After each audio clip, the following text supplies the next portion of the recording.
Hello বন্ধুরা, good morning. বাড়ির কাজকর্ম সেরে সকাল সকাল চলে এসেছি জমির দিকে। জমিতে এই যে রোয়া মানে তোলাগুলো ফেলেছে, তো ওর মধ্যে পাশেই পুকুর আছে, তো পুকুরের পাশ খোল থেকে কিভাবে গর্ত করেছে ইঁদুর, তো জল ঢুকছে হু হু করে। তা সেই জলগুলো কাটাবো, কাটিয়ে বাইরে বের করে দেবো, তা না হলে গোড়া মানে ধান ছোট ছোট ধান গাছ, তো যে ওর গোড়ায় জল মানে পচে যাবে আর কি, সেই জন্য নষ্ট হয়ে যাবে, যার জন্য জলগুলো কাটিয়ে ফেলে দিতে হচ্ছে।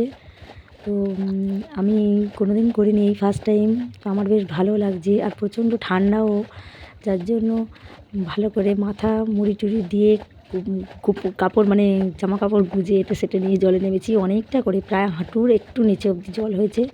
তো জলটাকে তো কাটাতে হবে, অনেকক্ষণ ধরে জল কাটাচ্ছি বলে কোমরটাও কনকন করছে, মানে হাত ব্যথা হয়ে যাচ্ছে, তার জন্য একটু এদিক ওদিক দেখে আবার কাটিয়ে চলে এলাম।